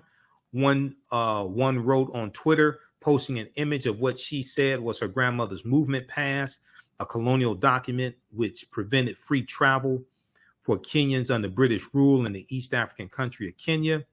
Another wrote that her grandmother used to narrate to us how they were beaten and how their husbands were taken away from them and left to look after the kids during colonial times. May we never forget them. They are our heroes, she added. Now, their refusal to mourn highlights the complexity of the legacy of the Queen, who, despite widespread popularity, was also seen as a symbol of oppression, in parts of the world where the British Empire once extended. Now this, so right here, yeah, Queen Elizabeth II inspects men of the newly named Queen's own Nigeria Regiment. Yeah, this is Nigeria Regiment, Royal West African Frontier Force at Kaduna Airport, Nigeria, during her Commonwealth tour on February 2nd, 1956. That's what this is depicting. This is in Nigeria.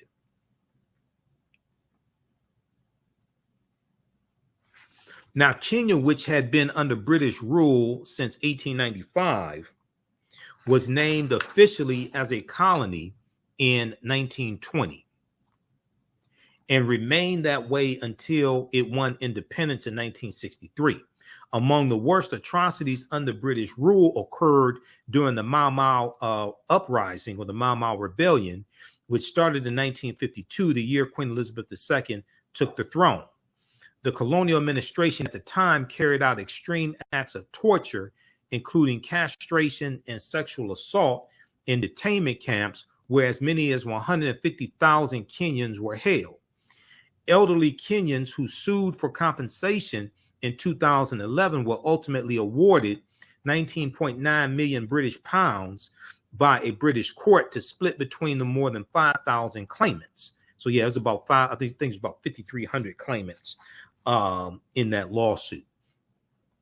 The UK Foreign Secretary at the time, William Hague, Hague, said the British government recognizes that Kenyans were subject to torture and other forms of ill treatment at the hands of the colonial administration. The British government sincerely regrets that these abuses took place and that they marred Kenya's progress towards independence. If you had not have colonized them, they wouldn't have to declare independence. Now, Africa's memory of the Queen cannot be separated from that colonial past. Professor of Communication Farouk Pierogi at Kennesaw State University told CNN, the Queen's legacy started in colonialism and is still wrapped in it. The Queen's legacy started in colonialism and is still wrapped in it. It used to be said the sun did not set over the British Empire. No amount of compassion or sympathy that her death has generated can wipe that away, he told CNN. Okay, so check out the rest of this article here. It's a really good article. Now, here she is with Kwame Nkrumah in Ghana. Okay, Queen Elizabeth II on her way to the Kumasi Durbar with Kwame Nkrumah, president of Ghana, during her tour of Ghana, November 1961. They also show her dancing with Kwame Nkrumah as well. Where is this? Page 6, last page. Okay, here this. Where is this? Nairobi, Kenya, 1952. Okay, right here. Yeah, she's dancing with Kwame Nkrumah. Was that 61? Yeah, Queen Elizabeth II dances with President Kwame Nkrumah of Ghana during her visit to Accra, Ghana in 1961. All right. So check out this article also, and you're going to see more like Cloud of Colonialism. What's the name of this? Cloud of Colonialism hangs over Queen Elizabeth's legacy in Africa.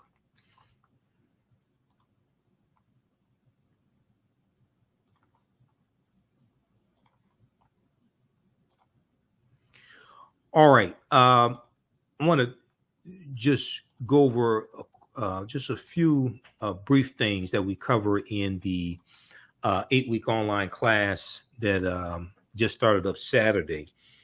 Ancient Kemet, the Moors, and the Ma'afa, Understanding the Trans Slave Trade, what they didn't teach you in school. And our next class is scheduled to normally be on Thursdays. Since I was ended up doing a broadcast last Thursday because Queen Elizabeth II passed away, we didn't have class last Thursday. We did it on Saturday, September 10th. Okay, so next class is going to be Thursday, September 15th. It's going to be Thursday, September 15th is going to be class number 2. Now, if you don't have to be in class, you don't have to be present in class. I don't take attendance, anything like that. We do all the sessions live. All the sessions are archived and recorded, and you can go and watch them anytime. So a year from now, 2 years from now, you can go back and watch the entire class. Okay, but here's some of the here's things that we deal with in the course, and also I have new information that I've incorporated dealing with Great Britain and slavery. And also Queen Elizabeth II. We actually dealt with some of that information in class number 1. But so here's some of the things that we deal with in the class. First of all, we can't start studying our history in slavery, even when we study the transatlantic slave trade, which is important to study. We can't start studying in 1619 or in the 1440s when the Portuguese get involved. We have to understand the history chronologically and deal with the 800-year occupation of Europe by the Africans known as the Moors, who entered the Iberian Peninsula, today known as Spain and Portugal, in 711 AD. This course not only deals with the transatlantic slave trade, but thousands of years of history that leads up to the transatlantic slave trade taking place. Okay. We know that August 20th, 1619 marked the 400th year anniversary. August 20th, 2019, I should say, marked the 400th year anniversary of those 20 and odd Africans who came into Point Comfort on the White Lion pirate ship, August 20th, 2019. Okay. In what will later be called the colony of Virginia,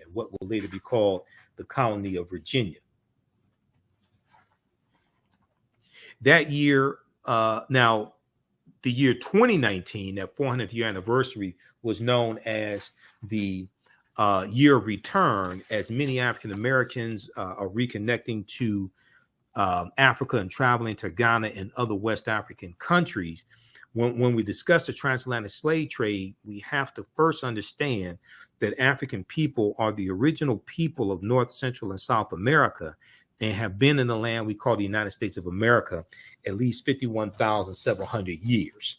And I referenced Dr. David Imhotep's book, The First Americans Were Africans, Documented Evidence, as well. And he's a friend of mine. I've interviewed him